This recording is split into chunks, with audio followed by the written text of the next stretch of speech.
ॐ जननीं शारदां देवीं रामकृष्णं जगद्गुरुं पादपद्मे तयो श्रित्वा प्रणमामि मुहुर्मुहुः।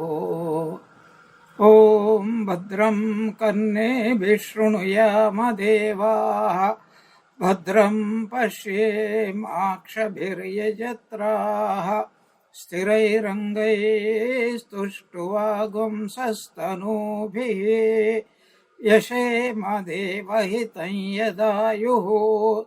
स्वस्ति न इन्द्रो वृद्धश्रवाः स्वस्ति नः पूषा विश्ववेदाः स्वस्ति नस्तार्क्ष्यो अरिष्टनेमिः स्वस्ति नो बृहस्पतिर्दधातु।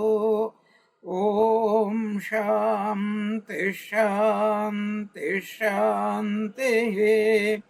हरिः ॐ। O gods, may we always hear with our ears what is auspicious. O worshipful ones, may we with our eyes always see what is auspicious. May we live our allotted life hale and hearty, offering our worship unto Thee.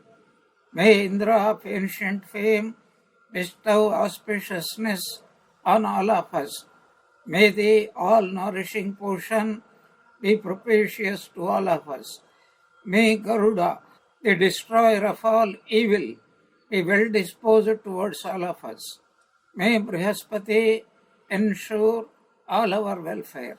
Om. Peace, peace, peace be unto all.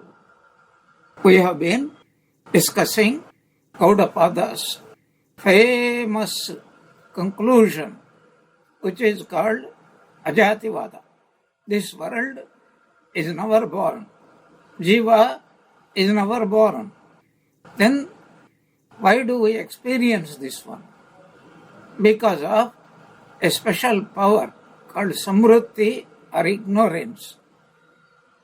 Then what is the description about the Atman? Really you are not born. Now here comes the best expression of Gaudapada's teachings. He says, both these ideas. Which ideas? That the world exists, it is born, it is created. Srishti Sthiti Laya is also an act of the mind. And the opposite idea, that there is no birth, there is no jiva. Atman is not born, cannot be born. It is one, it is eternal. All that also is a work of the mind. Both are thoughts in the mind. And both thoughts, they negate each other. And therefore, all our thinking until now, I have become an Advaitin, I am practicing Advaitavada, and I do not believe in the creation of this world, is itself antithesis. What does it mean? If you are not born, then why do you talk? With whom do you talk? And the scriptures, the Guru, the Sishya, Sadhana, Siddhi, everything is also only products of the mind. And this is the grandest truth, he says. And there is a reason for accepting this view. What is the reason? Not to speak of Nirvikalpa Samadhi, even when we go into deep sleep, we do not have any problem. We do not find problems. We do not try to think how these problems could be dissolved. And we apply them. And we say, yes, I am very intelligent. I know all the solutions to these problems. Such things do not exist at all in the deep sleep state, not to speak of when one knows I am Brahman. even this idea, when one knows Brahman, is also a product of the mind. It is terrible to think of it. I can remember a statement.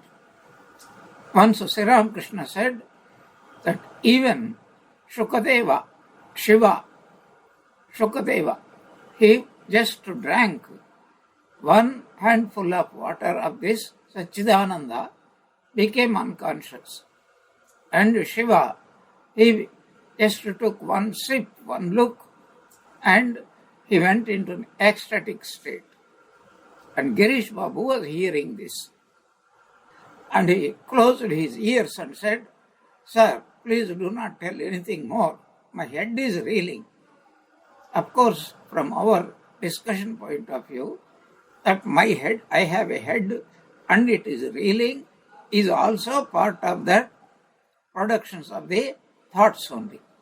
From the standpoint of reality, the perceiver, the object, and the instrument of perception, that is one, which is Brahman. That means it doesn't really exist. So the causal relation, like the external objects, is in the mind of the perceiver. If the mind is unrelated to any object, then even the Guru-Sishya relation doesn't exist.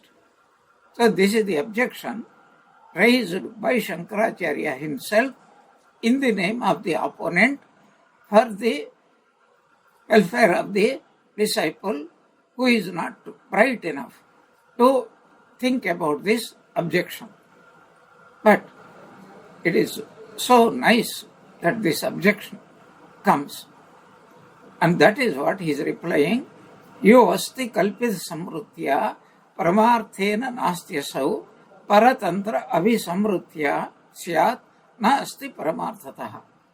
Really speaking, our very denial is also a product of our mind.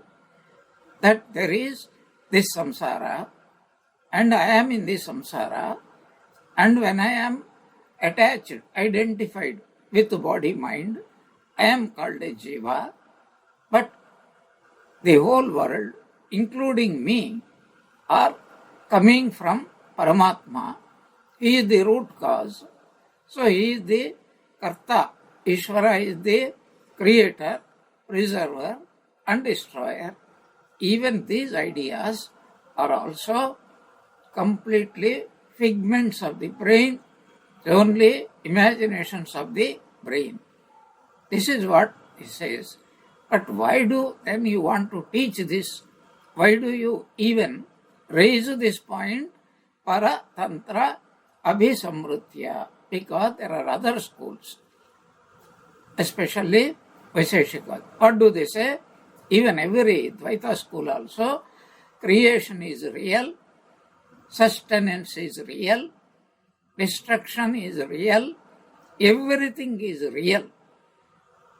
So this is there, 100% deeply rooted belief. And therefore, sadhana is real, siddhi is real, guru is real, scripture is real, guru's interpretation of the scripture is real, and the disciple, having faith, he will practice what the guru said, and in course of time, he will become free from all these illusions, that all these bondage and liberation are of the mind. This is the essence actually. That which exists on the strength of the illusory experiences does not really speaking exist. That which again is said to exist on the strength of the views supported by other schools of thought, especially Vaiseshika school of philosophy, does not really exist. So long as we are in this state of ignorance, so long Srishti is real for us. We are not saying I am imagining Srishti is real. We are reacting. Every second of our life, there is a headache, immediately I rush to take an acid or a tablet for relieving myself. I am hungry, I raid the fridge. So somebody insulted me, I take a stick and run to beat him up. So this is called our concept of reality. But look at the fun. As soon as this person enters into deep sleep state, there is no world, there is no jiva, nothing is known. Everything is completely covered up. That is why many people compare it to you almost like a poor man's samadhi. This is what we discussed. So what was the point? That so long as we think I am real, my body is real, my mind is real, so long the world will be real, so long as I and world are real, so long bondage, limitation, dissatisfaction and many desires, they are all true. So for that purpose, a teacher is necessary. So the disciple is real, the guru is also real, just like in a dream. As I mentioned in my previous talks, a disciple was being beaten and he prays to his guru. Guru comes with a big stick and then he gives bigger blow than the other people and the person wakes up. This waking up to reality, he doesn't even say, thank you Guru, you helped me. So even that Guru also is mind born only, imagination only. So Guru is imagination, I am also imagination, world is imagination, but upon waking up, until then everything is real. This is what he wants to continue. So ajah kalpita samrutya paramarthena napyajaha paratantradi nishpatya samrutya jayate tu saha. Atman is called unborn, is called aja. Ja means to be born, aja means not to be born. From the standpoint of the illusory empirical experiences. So my birth is only from the standpoint of ignorance. And my idea that the scripture is telling just the opposite, especially from the Advaitic point of view, because you see, even Bhagavatam starts only with this proposition, from whom the whole universe has come, in whom the universe continues, and unto whom the universe returns back. This is Bhagavatam very first shloka. This is the essence. My salutations to that supreme reality called Narayana. Same thing Varuna was teaching, that is, one Brahmagnani is teaching to his disciple, who was in fact none other than his own son, Bhrigu, in the Taittiriya, Yato va imani bhutani jayante, from whom all these beings are born, and in whom, and because of whom they live, keep on living, and in the end, ultimately, they all return to whom? I find out that truth and you will have knowledge of Brahman. So even that teaching is only when we accept the reality of creation, the continuation of this samsara, and finally birth, sustenance and death. All these are three, and all the three are real, only from the ignorant point of view. And then somebody comes and says, you are never born. So you are saying something contrary to my experience. No, this is what the scripture is telling. Because the scripture contains both statements. And every teaching of the scripture, which is interpreted by my guru, is also from the viewpoint of ignorance only. That is what Gaudapada wants to drive into our minds, and this is absolutely true. Because when once I know the truth, I become the truth, the question of samsara, etc., will not arise, because there is no mind. It is the product of the mind, thoughts of the mind, creation of the mind. That is what we have to say. So, ajaha kalpitaha samrutya. Samruti means ignorance. Ignorance means I am born, everything is born, and I live for some time, I die, and the same thing applies to every single object in this world. But there is, for a long time, I was under the impression, and suddenly an enlightened teacher comes. Even this idea that somebody is enlightened, that is also from the viewpoint of ignorance only. And that enlightened teacher tells us the Atman is never born. And this idea, my Guru told me, he knows the truth, he is telling the truth, the soul, the self is never born. And that is also from the viewpoint of ignorance only. Samrutya ajaha kalpitaha. The Atman is said to be unborn only from the viewpoint of ignorance. Paramarthena. What is the truth? Na api ajaha. There is nothing called born self, unborn self. These are all ideas of a ignorant mind. And paratantradi,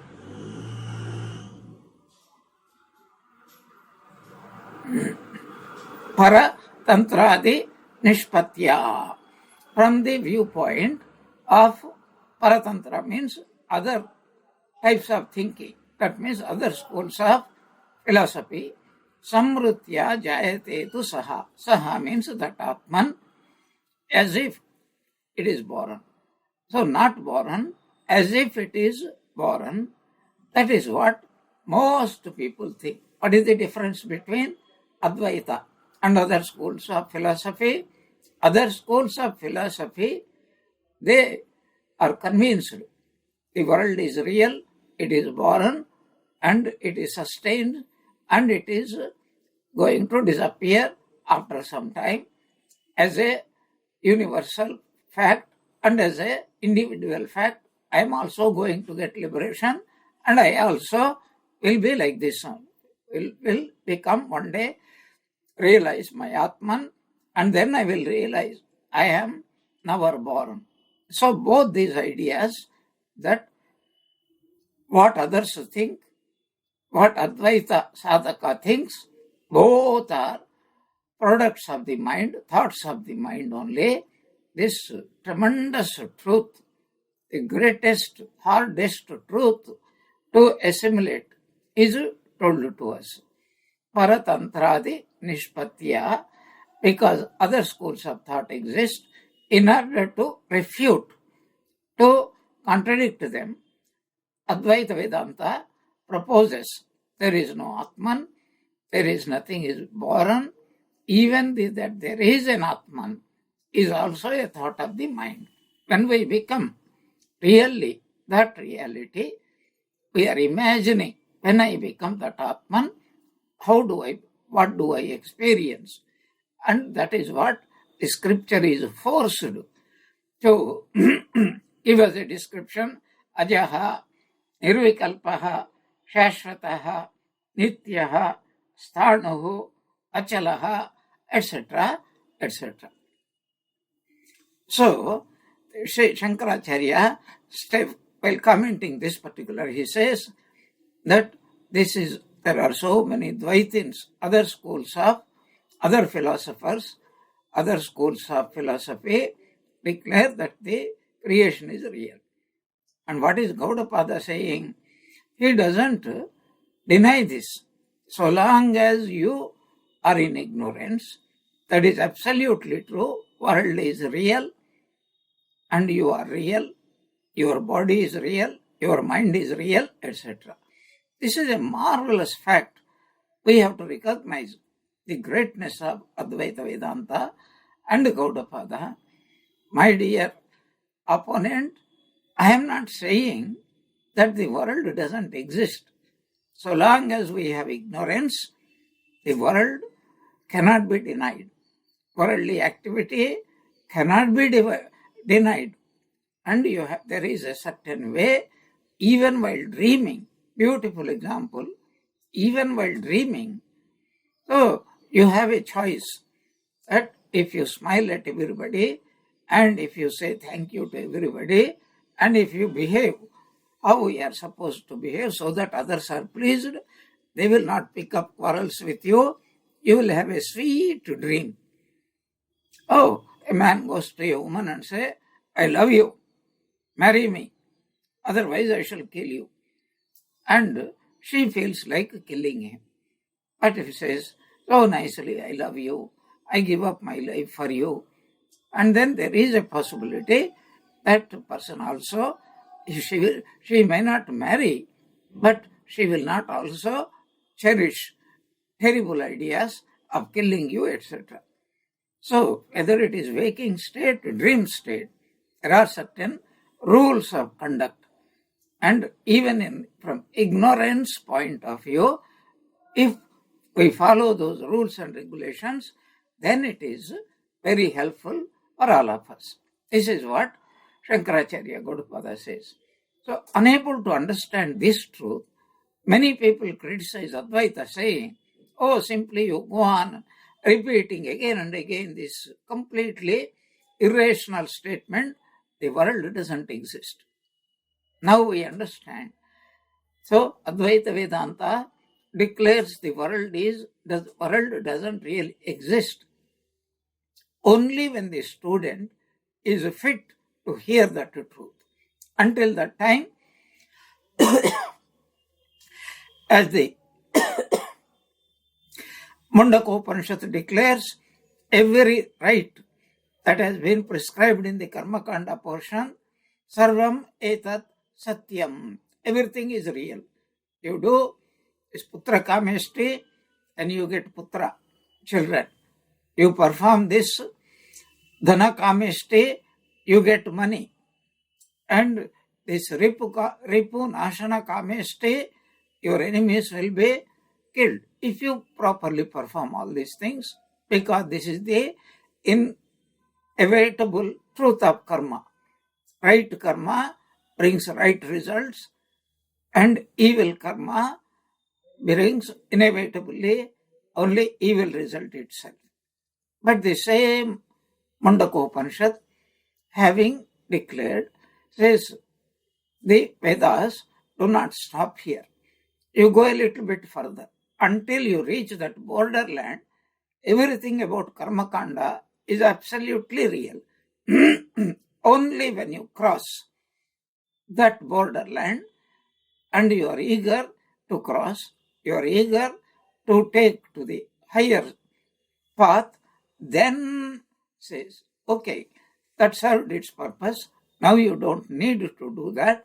For you, I am teaching, you are the Atman, you are not the body, mind, and all the absolute existence, absolute knowledge, and absolute bliss, they all your nature.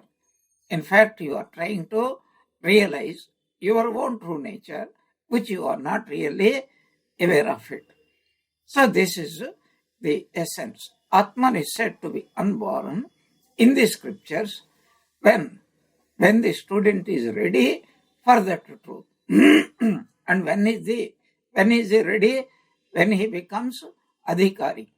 That is, he acquires viveka, vairagya, shamadamadi shat sampatti, and mumukshutva. That is, when he doesn't say, I don't want the world. When the sadhaka says, I do not need the world. Not that I don't want the world. Grapes are sour. No. There is a truth. Dreams are also true. Imaginations are also true. But I realize now they're all imaginations. So I want something where I will go beyond all these things. Birth, sustenance, and death. Okay. Now you are in a position to hear these statements of the Upanishads or Vedas. So Shankaracharya says, is to the possible objection. What was the objection? That if you say the world is unreal, Guru is unreal, scripture is unreal, teachings of the scriptures and Guru are unreal, then the disciple seeking is also unreal. Then the whole purpose of scriptures, etc., and the Guru Sishya Sampradaya, everything becomes meaningless. For that, he says, if scriptural teaching, etc., were illusory, then the birthlessness of the Atman, as taught by the scripture, is also equally illusory imagination. So, there are thorns, take up one big thorn and remove all other thorns, and then you throw away that thorn also. So, Aham Brahmasmi is the biggest thorn, with the help of which Aham Jivaha, that kind of Aham Dukhi, Aham Samsari, all these things thorns have to be removed. And if anybody understands this, nobody will quarrel with Advaitin. Until that time, Advaitin absolutely is one with the Dvaitin, with the dualist. That the world is real, birth is real, but we see some people are very happy. Find out, why are these people happy? Only because they have done something according to the rules of this, what is called world. It is, remember, when we are talking about the world, we should not bring the word illusory. Only when the student had advanced to that state, to a particular state, then only the teacher uses the word illusion. Until then, he says, you have to be good, you have to be punya karma, and you have to, what is called, scrupulously follow varna, ashrama, dharmas, and that is called part of the dharmastapana. Then Shankaracharya continues, from the standpoint of the ultimate reality only, Atman cannot even be said to be unborn. So this description is only for a person. He is still not awakened, but halfway he has progressed. Now he is fit to hear the truth that Atman is unborn and you are that unborn Atman. But when he realizes, he will not go on saying, I was for a long time an ignorant person. By the grace of God, my God came in the form of my Guru and he taught me the truth. And oh my God, what a relief it is. I have become a realized soul. So there are Shankaracharya quotes, all this is Brahman, Sarvam Kalvidam Brahma. This self is the Brahman. I am Atma Brahma. And absolute existence, knowledge and bliss, Sat Chit Ananda are all indicative definitions, not complete statements of facts. Indicative means what? You travel this way, like signboard, an arrow sign will be there. Go forward. So there cannot be, it is impossible to give a complete definition of the absolute in finite language. In other words, infinite cannot be described in language because language, expression of thought, powers of the mind, they are severely limited. That is why Namo Namo Prabhu Vakya Mana Atita. So whether it is language, other instruments of knowledge have an application utility only in the relative plane. And as such, when we use them in the discussion of the absolute, the real nature of the Atman must necessarily remain undetermined. Same idea is continued. Once we understood, so far as we have discussed, then the rest of many of the shlokas are rephrasing the same truth. 75th Karika, Abhuta Abhinivesho Asti, Dvayam Tatra Na Vidyate, Dvaya Bhavam Sa Buddha Eva Nirnimitto Na Jayate. What is the meaning? Man as mere persistent belief in the reality of the unreal. What does it mean? Means I am a human being and I am studying this Advaita Vedanta, and by the grace of God and scripture, I understood that until now I am running after worldly objects. Now the scripture tells me not to run after, slowly to control my mind. I believe in it. So long as a thorn is real, its removal is also real. Second thorn, bigger thorn, an instrument. Very interesting, Supposing a bullet is lodged deep inside somebody's body in a war, let us say. And then the person is taken to the hospital. And the surgeon, what does he do? He has an instrument.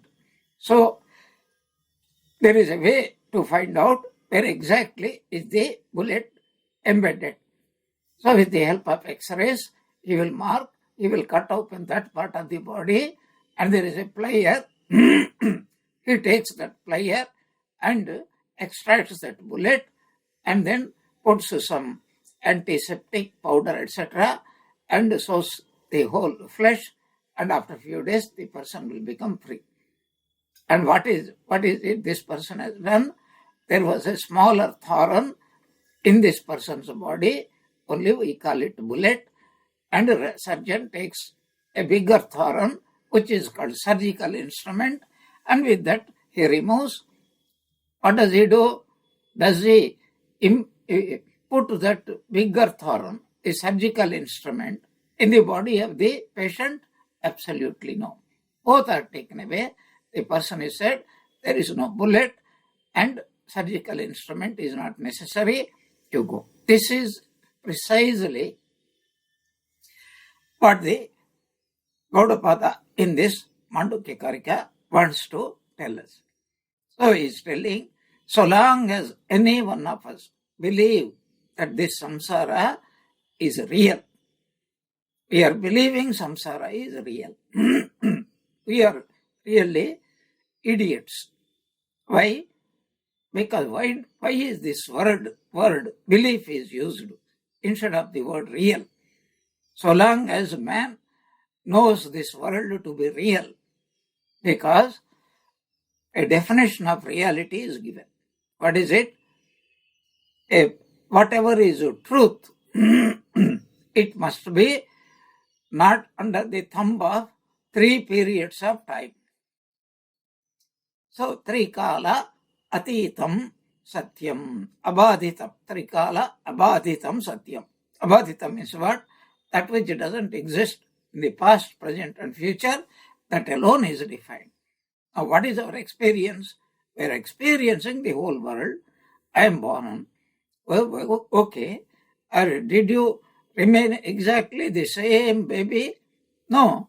Day by day you are growing, become adolescent, become young, become middle-aged, old, then bent, and then shaky, and then ultimately you one day the body will fall off. Is this not changing? Every millisecond, everything in this world is changing, including my body and mind also. So, whatever is changing, the word change is another name for kala, time. Whatever is changing cannot be true. So long as we really believe that this world is real. So, abhuta abhinivesha asti. So, abhuta means that which is never born, never happened to be. But it is bhuta. It is not abhuta. It is not unborn. It is born. So long as abhinivesha, intense belief is there, dvayam tatra navidyate. So that this world has to be dealt with. Reality means there is this world and there is a creator of the world. Both. There is a truth. Where there is untruth, there is a truth. Have you noticed it? If there is an untruth, it must be there must be a truth, because if you don't know what is truth, you can't say what is untruth. If you don't know what is white, you can't say what is its color. If you don't know what is light, you can't talk about darkness. If you don't know what is birth, you can't talk about death. If you don't know what is to be male, we will not know what is female. This is the very nature of the mind. But in fact, tatra, that is, the fact is, dvayam na vidyate. Neither the samsara is born nor it comes to an end. And from the viewpoint of duality, there is the Atman which is unborn. Both these ideas about the samsara, about the Atman, both are unreal. Dvayam tatra na vidyate. Dvaya bhavam sa buddha eva. When a person through sadhana removes this ignorance, that is called dvaya abhavam. That is the birth of the existence of the world and the existence of the Atman. Both go together like male and female and heat and cold. Dvaya. This is called dvandva or dvaya. Dvandva bhavam. Then from the viewpoint of the reality of samsara, Atman is the real. That is what Advaitins claim. So this talk about Atman is real only so long as talk about samsara exists. But when a person becomes absent, that means when does a person get rid of both? When there is no mind. Mind is the instrument for thinking both existence and non-existence and this and that, etc. When a person goes beyond the concept of the mind, that means when a person really gets rid of the mind, that is called moksha. Sa buddha eva. Having reached that state of realization, nirnimittaha na jayate, is there is going to be no birth at all. Why? Because for the idea of the birth, nimittaha na asti. That is, mind is not there. Mind is the cause of samsara. Mind is the cause of liberation.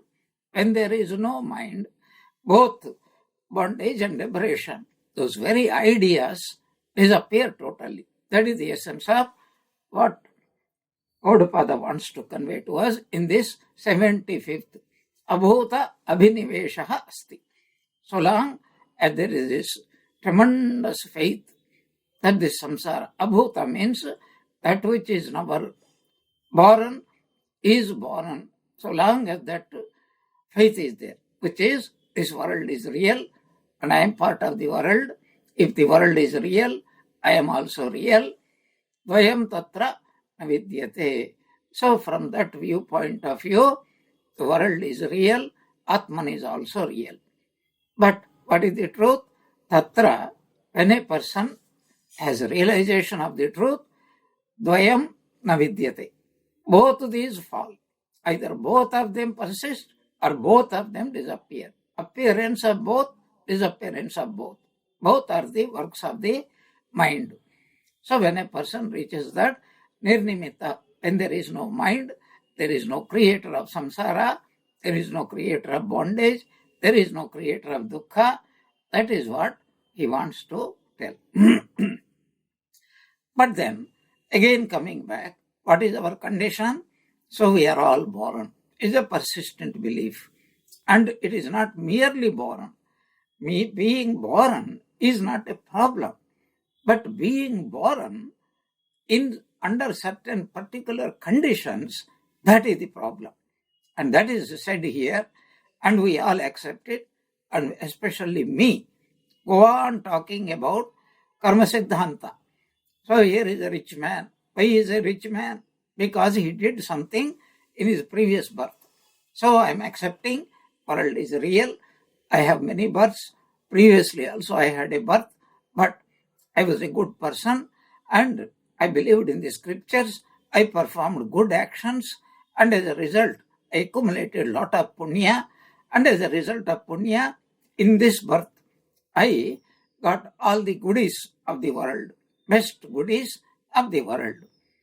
So, this is what Gaudapada wants to say, that so long as we think we are born, what could be the cause of the birth? That is Karma Siddhanta. And what type of birth? Uttama, Athama, Madhyama. All people can be classified as the best people, the mediocre people, and the worst people. 3 classes. But tada na jayate chittam etva bhave phalam kutaha. When the mind doesn't find any cause, superior, inferior, or meddling, it becomes free from birth. How can there be an effect without a cause? So what does the 76th Karika wants to tell? So long as we believe in the world, we see varieties in the world. Varieties are caused because of what is called Purva Janma, Karma Phala, and 3 types of effects are there. What is called Uttama, Madhyama, and Adhama. If somebody has led marvelous life, in this he will be very rich, very wealthy, very powerful. Not only that, he will have a body which can really enjoy things. And if somebody has done only something not as good as the first man, this is called Madhyama, that is to say, middling. And he will get his jati, his ayu, his bhoga will be according to his karma phala. And there are athamas. Athama usually is taken as inferior creatures. All the jarayuja, andaja, udbija, etc. So many insects, birds, animals. Do you know how many animals are killed every single day? So this is all the reason Karma Siddhanta. And Karma Siddhanta is real only if the samsara is real. The samsara itself is not real. And when does samsara become unreal? When the mind doesn't function, samsara is unreal. Tell me, a healthy man and an unhealthy person, a rich man and a very poor person, and a very happy person, an unhappy person. When these different types of people go to lie down to sleep and are in deep sleep, tell me what is the difference? Is there a birth? Because birth means all these differentiations will come. This person is beautiful and that person is very black, not beautiful, kurupi, ugly, etc., etc. When the mind is not functioning, these problems will also disappear. This is what Gaudapada wants to say. The emphasis is keep always in mind, the concept of the mind.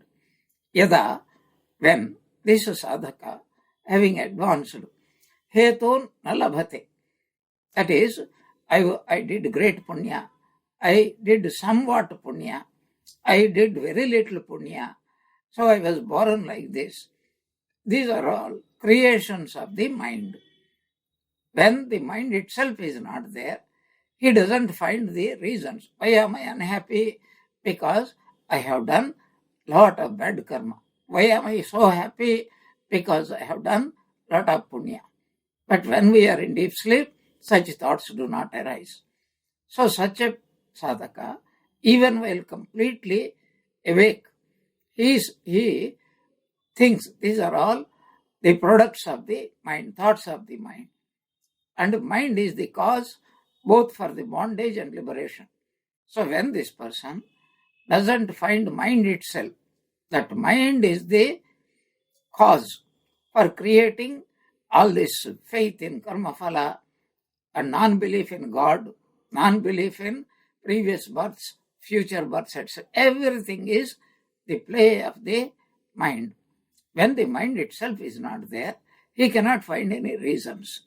And when tada na jayate chittam, that is, when the mind is completely absent, hetva bhave phalam kutaha, when there is no mind, who is going to think about what we call previous births, I did this, I did not do that. And when there is no cause is ever found. Cause means, hetu means the cause of the seeking causes, which is called mind. And the mind itself is not there. Tada na jayate chittam. Phalam kutaha. There is the question of discriminating. Oh, that person is very, very happy. That other person is somewhat happy. Other person is completely unhappy. And one is so rich. Another is okay.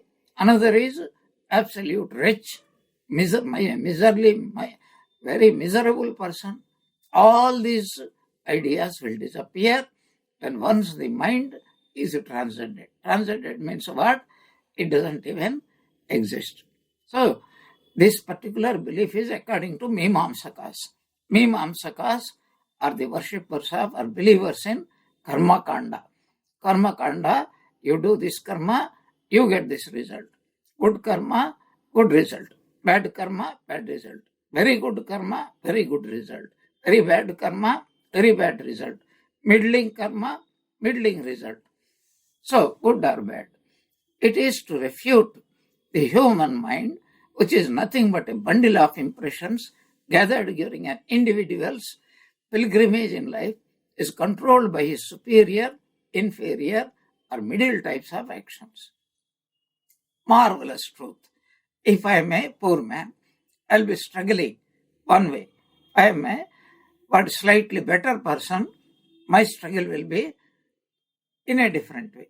When I am very happy, when I am very rich, when I am very powerful, my struggle will be totally different struggles. But the sage who develops detachment becomes free from his attachments to his body, mind and intellect. And what happens? I am not the body, I am not the mind, I am not the buddhi, I am not the ahankara. Then he rediscovers his identity with his true nature, which is called Atma. Then he also understands what is called the whole thing is creation of the mind. That is, remember, during sadhana period only, all these what we are discussing apply, not otherwise. Same idea is continued in Karika 77. Animittasya chittasya ya anutpattihi sama advaya ajatasya iva sarvasya chitta drishyam hi tadyatah. Same idea is continued. The non-evolution. Here it means non-birth. That is ajati.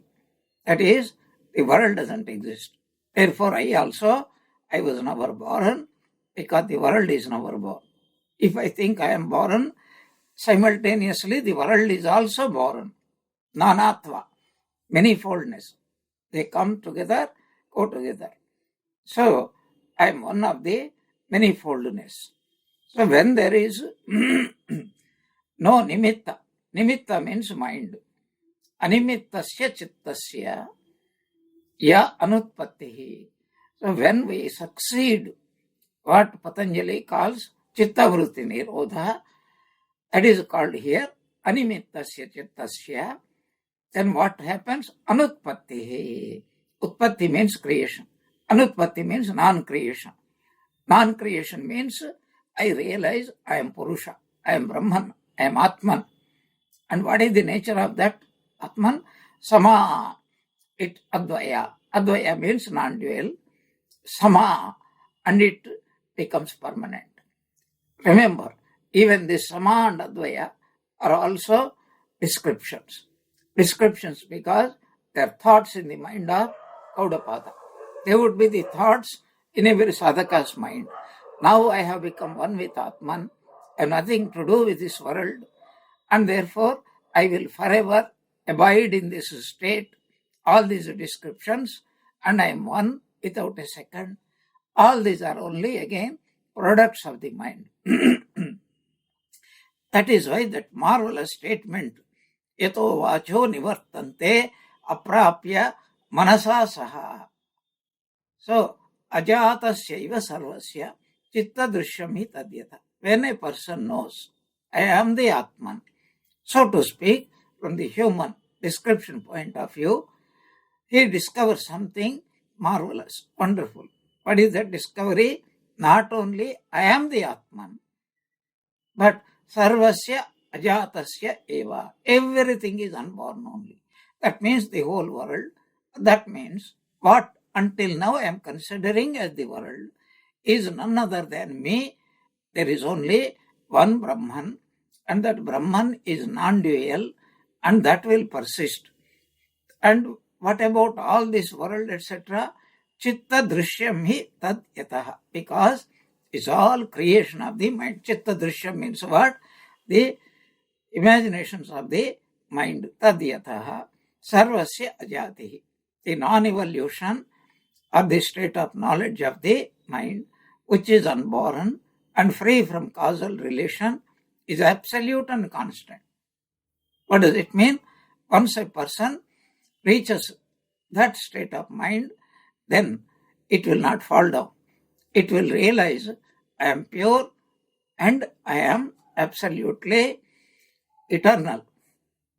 Not only I am pure and eternal, I am non-dual. Everything, what we call the world, is everything. Everything else is also equally unborn. So what is true of the mind is true of everything else as well. Because chitta drishyam, all duality is merely an objectification of the mind only and nothing else. And that is what is continued again. Buddhva animitatam satyam hetum pruthak anapnuvan vitashokam tatha kamam abhayam padamashnute. What do we get through this realization that I go beyond mind? That is called realization. Then in human words, I know that I am Brahman. There is a human mind, description in the mind of human being. What will be the result? That is said in this 78th Karika.